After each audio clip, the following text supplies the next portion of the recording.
আসসালামু আলাইকুম প্রিয় জেএসএম বন্ধুরা, welcome back to our YouTube channel JSM platform. তো বন্ধুরা, এখন আপনারা স্ক্রিনে যে ফোনটি দেখতে পাচ্ছেন, আজকের ফোনটির মডেল হচ্ছে রেডমি 9। আমাদের ফোনটির সমস্যাটি হচ্ছে এনবি ডাটা করপ্টেপ, এনবি ডাটা হিস করপ্টেপ। আজকে আমাদের ফোনটির সমস্যাটি সমাধান করব। তো বন্ধুরা, চলুন শুরু করা যাক আজকে ভিডিও।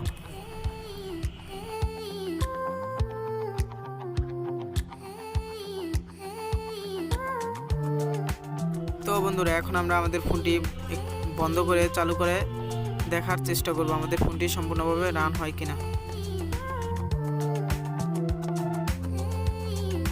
তো বন্ধুরা, দেখতে পাচ্ছেন আমাদের ফোনটিতে এমআই লোগো এসে রিস্টার্ট মেরে আবার এনবি ডাটা হিস করপ্টেপ এসে দাঁড়িয়ে গেল, অর্থাৎ রিকভারি মোডে অটো চলে যায় আমাদের ফোনটি।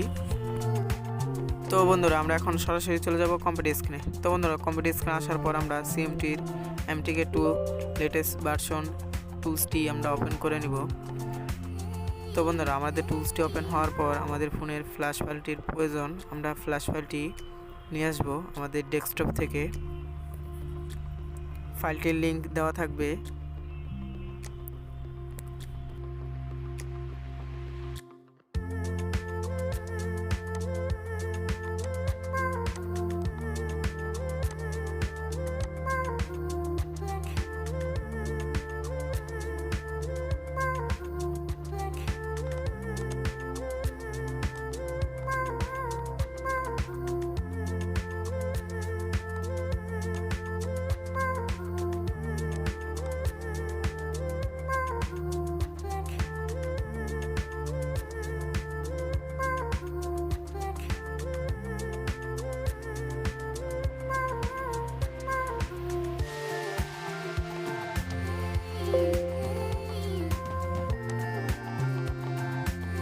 ফাইলটি এক্সট্রা করার পর আমরা সিএম2 গিয়ে ফ্ল্যাশে ক্লিক করব। ফ্ল্যাশে ক্লিক করার পর আমরা ফাঁকা স্পেসে ডাবল ক্লিক করে আমাদের ফোনটির ফ্ল্যাশ ফাইলটি আমরা ধরিয়ে দিব।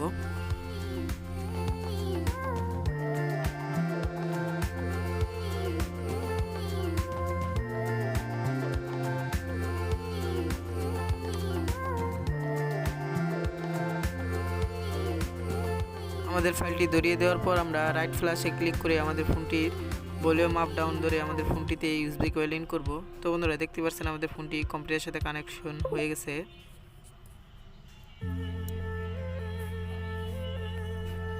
এখন আমরা আমাদের ভিডিওটির স্পিডটি একটু আমরা বাড়িয়ে দিব।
তো বন্ধুরা, দেখতে পাচ্ছেন আমাদের ফোনটি সম্পূর্ণভাবে ফ্ল্যাশ হয়ে গেছে। এখন আমরা দেখবো আমাদের ফোনটির সমস্যাটি সমাধান হয়েছে কিনা।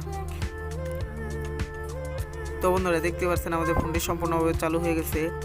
ফোনটিতে রেডমি লেখা আসার কারণ হচ্ছে এটা ওল্ড মডেলের ফাইল দিয়ে ফ্ল্যাশ করা হয়েছে, যদিও আগে এমআই লোগো ছিল। অর্থাৎ এই ফোনটি আবার আপডেট দিলে আবার এমআই লোগো চলে আসবে।